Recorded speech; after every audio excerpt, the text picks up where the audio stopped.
টাঙ্গাইলের যমুনা নদীর পূর্ব পাড়ের চরপৌলি গ্রাম। এই গ্রামের দক্ষিণ পাশের তীর জিউব্যাগ ও উত্তর পাশে এডিবির অর্থায়নে ব্লক দিয়ে স্থায়ী বাঁধ নির্মাণ করেছে পানি উন্নয়ন বোর্ড।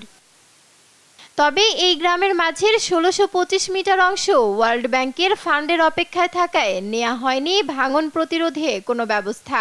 এতেই গেল মঙ্গলবার অসময়ের আকস্মিক ভাঙনে কপাল পুড়েছে ৩৫টি পরিবারের। তাই আসন্ন ঈদুল আজহার আনন্দ এখন ম্লান ভাঙন কবলিতদের। সহায় সম্বল হারিয়ে কারো কারো ঠাঁই হয়েছে খোলা আকাশের নিচে, আবার কেউ কেউ আশ্রয় নিয়েছেন অন্যের জমিতে। দ্রুত স্থায়ী বাঁধ নির্মাণের দাবি ক্ষতিগ্রস্তদের। এক পাশে জায়গা ছিল, এই এক পাশে জায়গা পুরাটা ভেঙে গেল বাড়ি। আমরা খুব বিপদ আছি।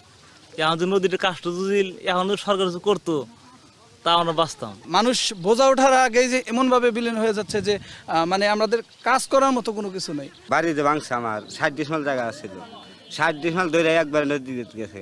১ বছর ধরে আমি আমার শ্বশুর বাড়ি যাচ্ছি।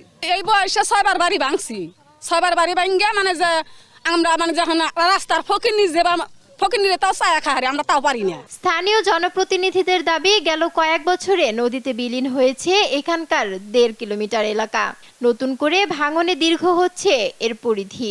সরকার মাননীয় প্রধানমন্ত্রী যেভাবে আমাদের বস্তা ফেলায় দেয়া, আমাদের এই যেটুকু বস্তা পড়ছে ওইটুকুতে ভাঙন একটু কমছে।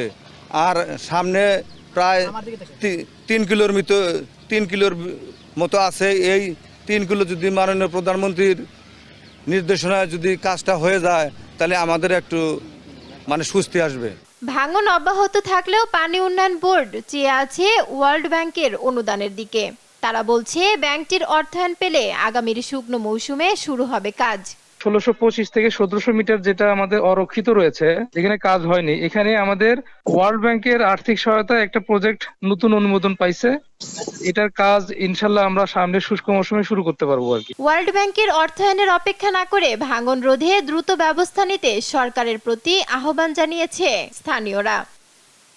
নিউজ ডেস্ক, দেশ টিভি।